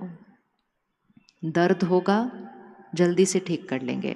2 बार जल्दी से ठीक कर लिया, तीसरी बार तो ज़्यादा होगा ही नहीं, चौथी बार तो बिल्कुल ही नहीं होगा। 1 सेकंड में सीख लेंगे उसको ठीक कैसे करना है। लेकिन जैसे ही कहा उन्होंने मेरे साथ ऐसा किया, फिर दर्द की कोई लिमिट नहीं है। और कितने साल पुरानी बातें भी अभी तक पकड़ के रखी हुई हैं। क्षमा नहीं किया, उस बात को ख़त्म नहीं किया। अगर कोई हमारे साथ कुछ गलत करता भी है, उसको क्षमा करना, ये किसके फ़ायदे की चीज़ है? किसके फ़ायदे के लिए हम उसको क्षमा कर रहे हैं? किसका फ़ायदा होने वाला है इसमें? इसमें मेरा फ़ायदा होने वाला है, राइट? तो सबसे पहले आंख बंद करो, उनको सामने लेकर आओ जिन्होंने आपके साथ कुछ ऐसा गलत किया। उसको एक शरीर और रिश्ते के रूप में न देखकर, वो आत्मा है। ये मुझ आत्मा और उस आत्मा के बीच का हिसाब किताब है। कब बना हिसाब किताब वो पता नहीं, वो अभी देखेंगे बाद में। लेकिन सबसे इम्पोर्टेंट चीज़ है, ये उस आत्मा और मुझ आत्मा के बीच का कर्मों का हिसाब किताब है। उनको देखें और उनको देखते हुए ये संकल्प करें, उनसे कहें ये बात, बीती हुई बात को आज मैं आत्मा खत्म करती हूँ। बीती हुई बात को मैं आज खत्म करती हूँ। मैंने कभी न कभी आपके साथ कुछ किया गलत, उसके लिए मैं आपसे क्षमा मांगती हूँ। हमें याद नहीं है, लेकिन आज अगर हमारे साथ कोई कुछ गलत कर रहा है, कभी ना कभी तो हमने कुछ किया ही है। कब किया है वो देखेंगे, लेकिन जब तक हमने कोई कर्म किया नहीं, उसका परिणाम आ नहीं सकता। और अगर परिणाम आया है तो कर्म तो किया था, इसलिए मैंने जो किया था उसके लिए मैं क्षमा मांगती हूँ। आप जो मेरे साथ आज कर रहे हैं उसके लिए मैं आपको क्षमा करती हूँ, क्षमा करती हूँ। और चौथा संकल्प, आज से मेरी तरफ से आपके लिए सिर्फ और सिर्फ दुआएं, दुआएं और दुआएं। 4 संकल्प याद कर लेना। बीती बात को ख़त्म करती हूँ, पुरानी गलती के लिए क्षमा मांगती हूँ, आज आप जो कर रहे हैं उसके लिए क्षमा करती हूँ। और चौथा संकल्प, आज से मेरी तरफ से आपके लिए दुआएं, दुआएं और दुआएं। जैसे ही हम ये करना शुरू करेंगे, पुराने कार्मिक अकाउंट चेंज होकर हमारा आज का जो नया कर्म है वो शुद्ध और श्रेष्ठ होना शुरू हो जाएगा। वो कब बदलेंगे उसका इंतज़ार नहीं करना, लेकिन जैसे ही हमने अपनी सोच बदली, हमारा भाग्य बदलना शुरू हो जाएगा। तो भाग्य बदलना किसके हाथ में है? उनका इंतज़ार थोड़ी करना है। उनका कर्म तो उनका भाग्य बनाएगा। एक और चीज़ पक्की करें, उनका कर्म उनका भाग्य बनाता है, हमारा कर्म हमारा भाग्य बनाता है। कभी कभी जीवन में ऐसा होता है, किसी के साथ हमने बहुत बहुत बहुत बहुत बहुत अच्छा किया होता है और फिर भी रिटर्न में अचानक अचानक कुछ ऐसा आ जाता है कि इतना अच्छा किया, इसके साथ ये व्यक्ति मेरे साथ ऐसे कैसे कर सकता है। और वो व्यक्ति कभी कभी परिवार का सदस्य होता है, कभी वो भाई होता है, कभी वो बच्चा होता है। ये मेरे साथ ऐसे कैसे कर सकता है? तो याद रखना है, वो भाई, वो बच्चा, वो तो सिर्फ एक रिश्ता है। वो कौन है? वो आत्मा है। और ये मुझ आत्मा और उस आत्मा के बीच का कर्मों का हिसाब किताब है। आज मैं ये बहन के साथ बहुत अच्छी मेरी दोस्ती है, फिर मैं इनके साथ मिलके कोई बिजनेस करती हूँ, बड़ा ही अच्छा चलता है, बड़ी बड़ी तरक्की हो जाती है। फिर मेरी नीयत थोड़ी सी खराब हो जाती है, मैं सारा कुछ अपने नाम पे करके इनको कुछ नहीं देती और इनका नुकसान हो जाता है। इनको मैं बहुत बड़ा धोखा देती हूँ, ये मेरा कर्म है। लेकिन वो मेरा एक धोखा देने का कर्म सिर्फ धोखा देने तक नहीं रहता, वो उनके मन को दुख देता है, उनके तन को बीमारी देता है, उनका परिवार हिल जाता है मेरे एक धोखे की वजह से। वो मेरा कर्म है। लेकिन मैं बहुत मौज में रहती हूँ, सब लोग देखते हैं इसने इनके साथ इतना गलत किया, ये तो बड़े मौज में रह रहे हैं आराम से, ये कौन सा कर्मों का हिसाब किताब है। याद रखना है, जो बॉल हम फेंकते हैं ना, ज़रूरी नहीं है वो तुरंत उसी टाइम वापस आती है, लेकिन वो वापस ज़रूर आती है। अब मैं मौज में जीवन जी रही हूँ, वो दुखी जीवन जी रहे हैं, ऐसे करते करते 50-100 साल बीत गए। मुझ आत्मा ने शरीर छोड़ दिया, उस आत्मा ने भी शरीर छोड़ दिया, लेकिन दोनों के ऊपर चीज़ें रिकॉर्ड हो चुकी हैं, दोनों के ऊपर चीज़ें रिकॉर्ड हो चुकी हैं। मैंने एक अलग शरीर लिया, उन्होंने एक अलग शरीर लिया। अब हम फिर मिलेंगे, अब हम फिर मिलेंगे। रिश्ता कोई भी हो सकता है, रिश्ता कोई भी हो सकता है, लेकिन मैंने ऐसा कर्म किया था जिससे उनके मन को दुख मिला, उनके तन को बीमारी मिली, उनका धन खत्म हो गया। अब ये मेरे इतने नज़दीक आएंगे, इतने नज़दीक आएंगे, मतलब बहुत नज़दीक के रिश्ते में आएंगे। पड़ोसी के साथ इतने बड़े बड़े कर्मों के हिसाब किताब नहीं चुकते होते, एक ही घर में आना पड़ता है इतने बड़े हिसाब किताब के लिए। और वो मेरे नज़दीक आएंगे और कुछ न कुछ ऐसा होगा जिसकी वजह से मेरे मन पर, तन पर, धन पर, सब कुछ पे असर होगा। और वो कौन है? वो वही है जिनके साथ में कर्म वो करके आई हो। वो बॉल वापस आएगी, लेकिन थोड़े टाइम के बाद आती है। लेकिन तब तक शरीर चेंज हो गया होता है, उनका भी और हमारा भी। और हम उनको देखते हैं और कहते हैं इनको क्या प्रॉब्लम है, मैंने इनके साथ सब कुछ अच्छा किया, ये मेरे साथ ऐसा क्यों कर रहे हैं। ये जो बॉल वापस आई है, ये पहले ही फेंकी हुई आई है। अब ध्यान रखें कि अगर वो बॉल आई है तो आपको इस समय कौन सी बॉल फेंकनी है? इस समय कौन सी बॉल फेंकनी है? अगर इस समय दर्द की फेंकेंगे, दुख की फेंकेंगे, गुस्से की फेंकेंगे और नफरत की फेंकेंगे, फिर से गांठें बनती जाएंगी, फिर से गांठें बनती जाएंगी। ये जीवन का भाग्य भी बिगड़ेगा, आगे फिर मिलेंगे तो और कॉम्प्लिकेट हो जाएगा। तो सामने से कितने भी नेगेटिव बॉल आ रहे हो, हमारे यहाँ से कौन सी बॉल जानी चाहिए? श्रेष्ठ बॉल, दुआओं वाली बॉल, क्षमा वाली बॉल, शुभ चिंतन वाली बॉल। किसी की सेवा करनी पड़ रही है, कोई चीज़ है आ रही है, सामने से भारी आ रही है, एकदम प्यार से सेवा करके अपने हिसाब किताब को ठीक करो। कोस कोस के नहीं करो, मेरे साथ ही ऐसा क्यों रहा है, मेरे को ही ऐसा क्यों करना पड़ रहा है, ये मेरा पुराना हिसाब किताब है। तो वो सारे जो आपके आसपास हैं, घर पे, काम पे, दोस्तों में, जिनके साथ आपका रिश्ता घनिष्ठ है, उनमें से किसी को हम पहली बार नहीं मिल रहे हैं। उनमें से किसी को हम पहली बार नहीं मिल रहे हैं। हम पहले मिल चुके हैं, अब हम मिल रहे हैं। अगर पिछली बार कुछ छोटी सी गांठ बनी थी, उसको इस बार ठीक कर लेते हैं। अगर इस बार नहीं ठीक की तो वो गांठ और कॉम्प्लिकेटेड हो जाएगी, हम फिर मिलेंगे, अगली बार वो बात और बड़ी हो जाती है। और इसलिए अगर आप इस समय सृष्टि पर देखें, बातें ज़्यादा बड़ी होती जा रही हैं, क्योंकि वो next next next next carry forward है, next next next carry forward है। कितनी भी बड़ी बात हो, और मतलब कितनी भी बड़ी बात हो, अपनी शुभ भावना से उस बात के कर्म को परिवर्तन कर उनके साथ की वो गांठ को खोल देना है। मेरा आपका हिसाब किताब चुप दो। ये नहीं मैं क्यों उनके लिए अच्छा सोचूं, हम उनके लिए नहीं कर रहे, हम किसके लिए कर रहे हैं? उंगली रखो, किसके लिए कर रहे हैं हम? ये बस ये याद रखेंगे ना तो बहुत इजी है। उनके लिए करना है तो बहुत मुश्किल लगता है, वो मेरे लिए गलत कर रहे हैं, मैं उनको दुआ क्यों दूँ। हम उनके लिए नहीं कर रहे, हम अपने कर्म की बॉल को चेंज कर रहे हैं।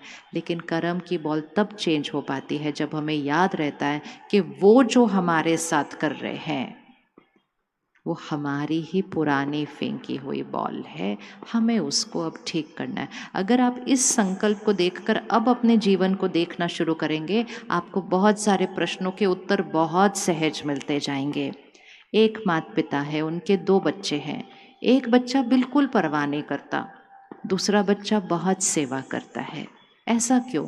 दोनों तो उनके बच्चे हैं ना। हमेशा याद रखना, आपके 2 बच्चे भी अगर है ना, दोनों के साथ आप दोनों का अलग अलग हिसाब किताब है। मतलब एक माँ है, एक पिता है, 2 बच्चे। वो माँ आत्मा का दोनों बच्चों के साथ अलग अलग हिसाब किताब है, वो पिता वाली आत्मा का दोनों बच्चों के साथ अलग अलग हिसाब किताब है। दोनों इसी घर में हैं, लेकिन दोनों के रिश्तों के डायनामिक्स अलग अलग चलेंगी दोनों के साथ, क्योंकि दोनों के पूर्व हिसाब किताब के साथ हम आगे चल रहे हैं।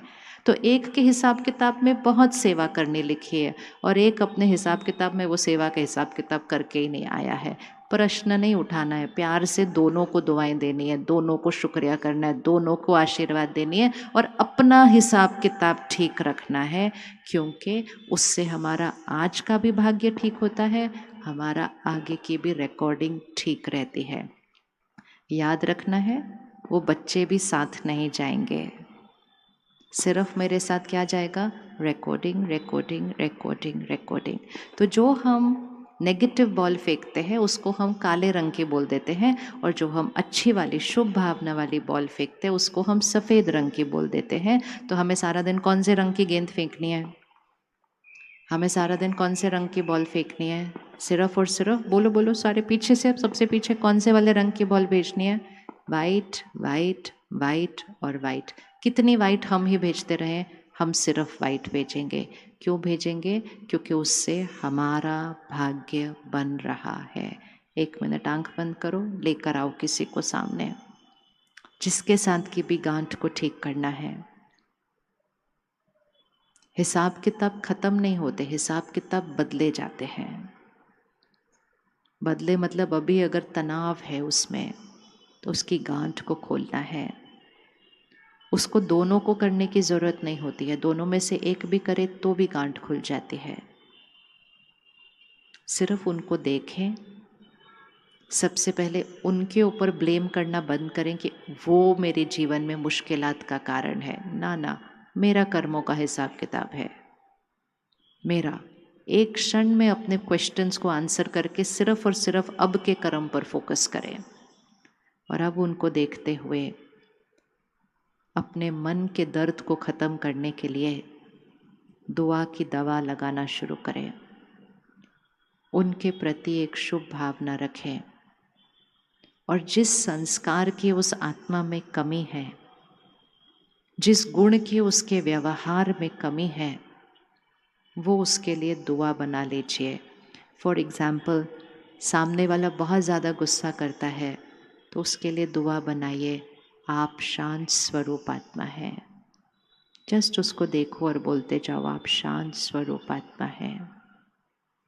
अगर सामने वाला हमें धोखा देता है तो उसके लिए दुआ बनाइए, आप शक्तिशाली आत्मा, आपका हर कर्म श्रेष्ठ है।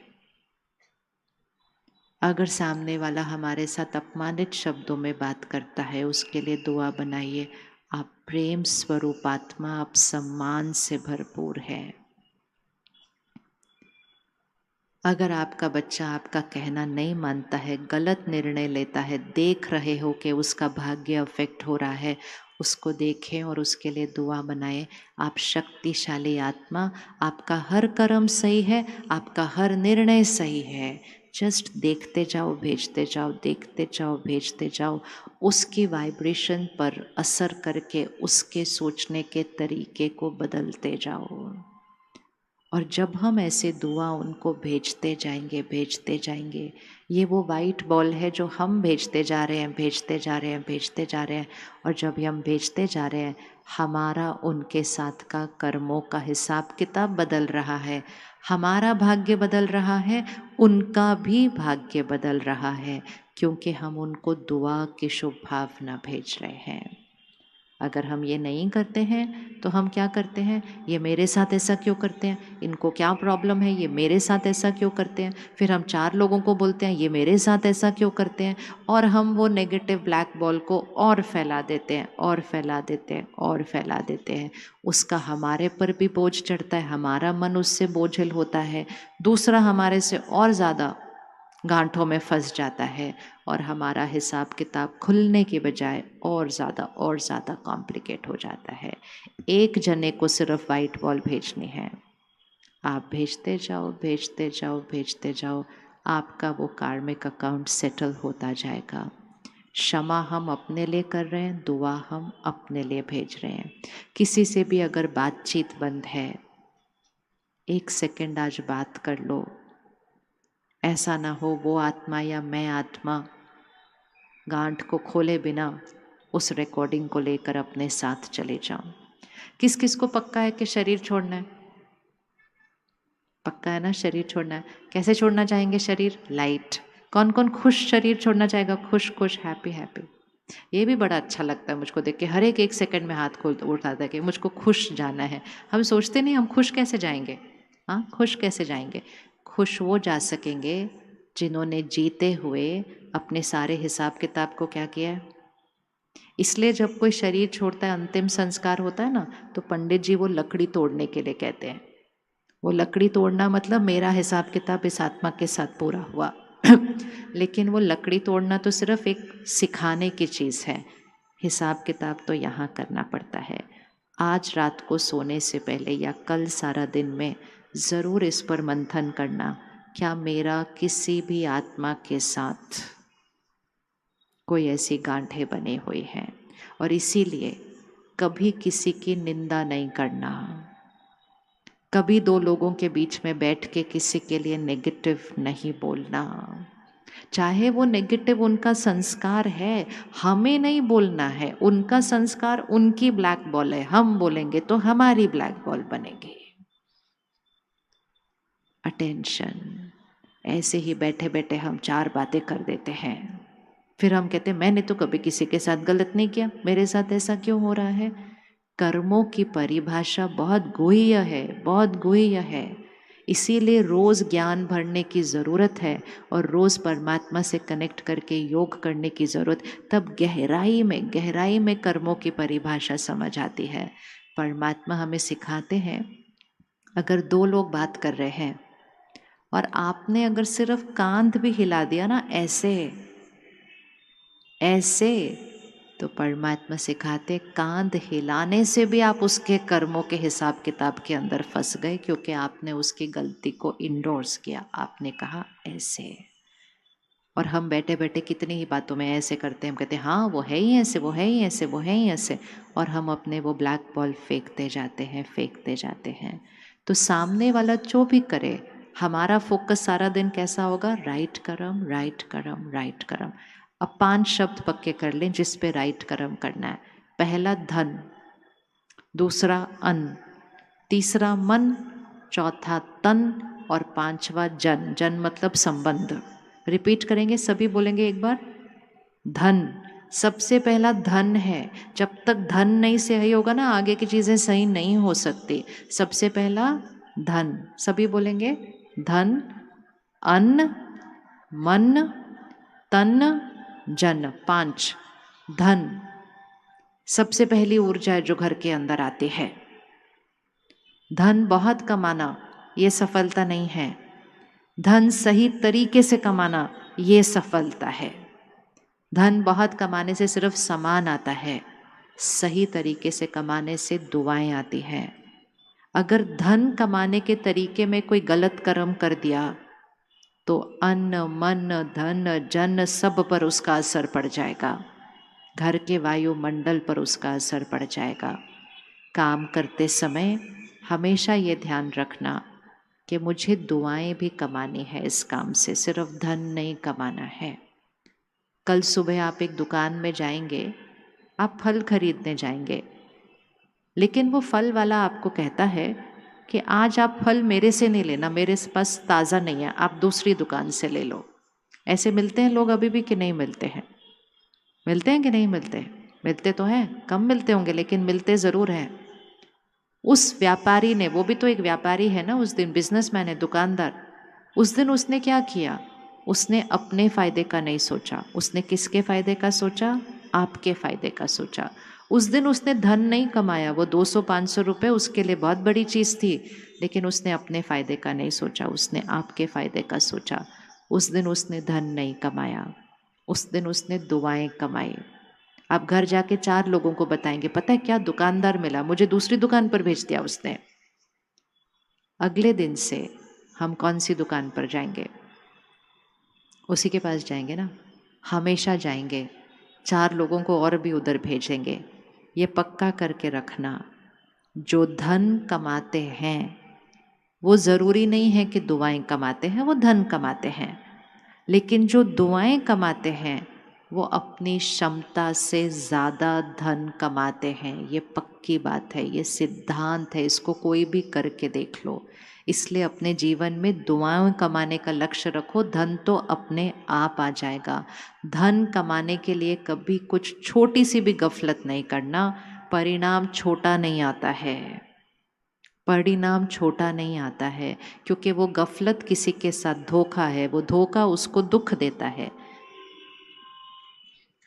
ये छोटा सा खिलौना यहाँ पड़ा है, इसको मैंने 50 रुपये में खरीदा हो अगर, तो मेरा जो कर्मा ट्रांजैक्शन है, मैंने 50 रुपये दिए, सामने वाले ने मुझे ये चीज़ दे दी, वो कर्म का हिसाब किताब उस दिन ख़त्म नहीं होता है।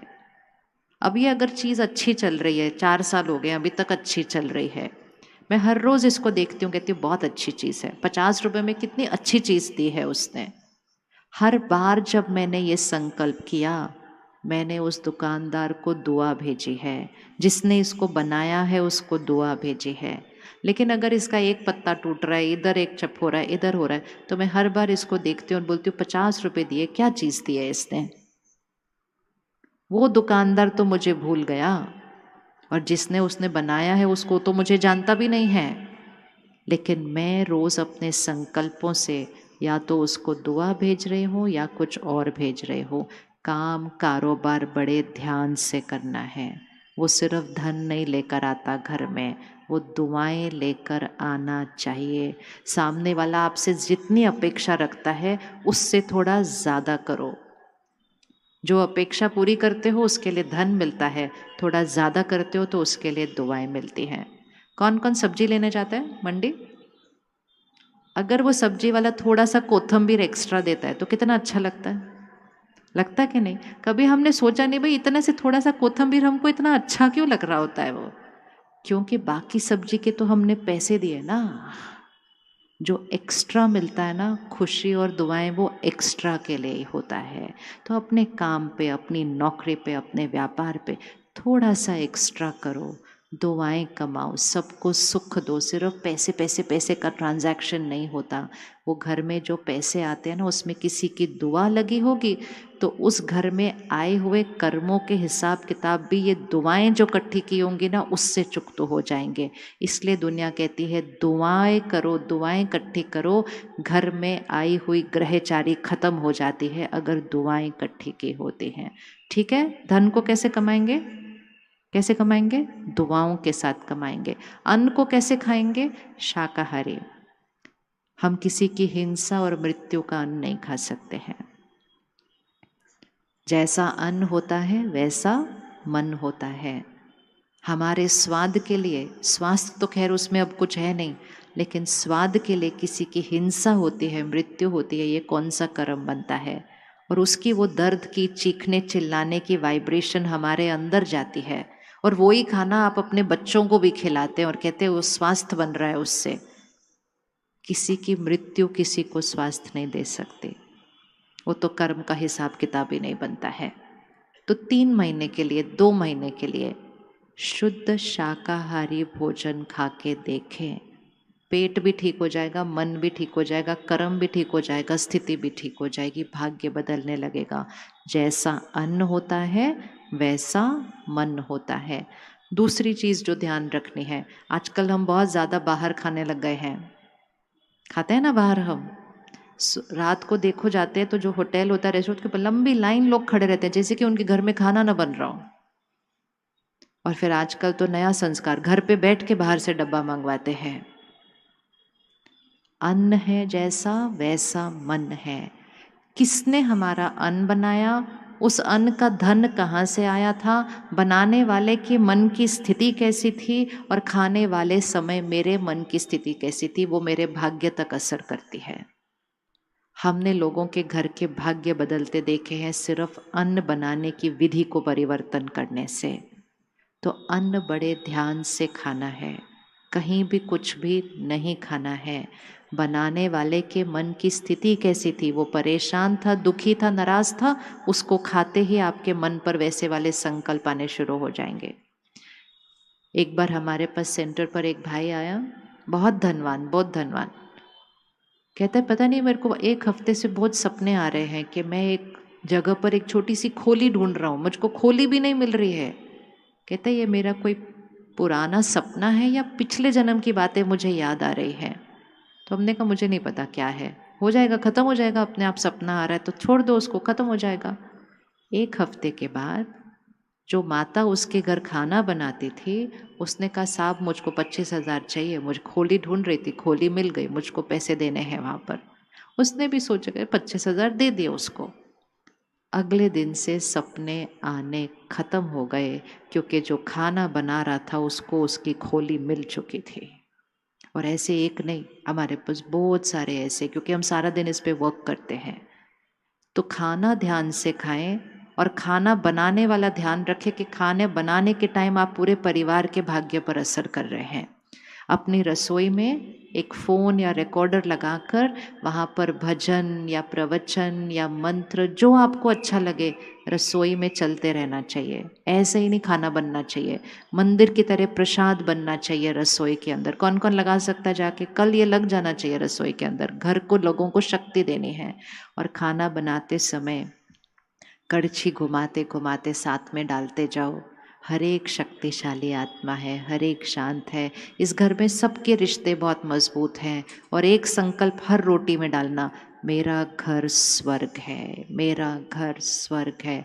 डालते जाओ और बहुत जल्दी उसको स्वर्ग बनता देखते जाओ, क्योंकि जैसा अन्न है वैसा मन है। और खाने के समय फ़ोन और टीवी को बंद रखेंगे। तो धन सात्विक, अन्न सात्विक, मन का ध्यान कैसे रखना है? फोन का ध्यान रखना है, क्या अंदर डाल रहे हैं। रोज रात को सोने से पहले 15 मिनट और रोज सुबह उठते ही 15 मिनट कुछ बहुत श्रेष्ठ बातें अंदर जानी चाहिए, परमात्मा के महावाक्य अंदर जाने चाहिए। किस किस का सुबह उठ के थोड़ा सा सोने को मन करता है और टाइम हो गया उठ गए फिर भी सोने को मन करता है? वो साइन है कि हम गहरी नींद नहीं सोए हैं। किस किस को बैठे बैठे नींद आ सकती है? गाड़ी में बैठे, कार में बैठे, ट्रेन में बैठे, फ्लाइट में नींद आ सकती है। लोगों को लगता है ये बहुत अच्छी क्वालिटी है कि मुझे बैठे बैठे कहीं भी नींद आ सकती है। जिसको बैठे बैठे नींद आ सकती है उसके अंदर नींद की कमी बैठ चुकी है। ज़्यादा घंटे नहीं सोना होता, गहरी नींद सोना होता है। और गहरी नींद के लिए ज़्यादा नींद नहीं चाहिए होती है। उसके लिए फ़ोन को डिस्कनेक्ट करें सोने से पहले। अपने कमरे में फ़ोन, वाईफाई कुछ भी नहीं होना चाहिए, वो गहरी नींद पर असर कर रहा है लोगों की। और सोने से पहले कुछ भी डिस्टर्ब करने वाला कंटेंट अपने अंदर नहीं डालना चाहिए।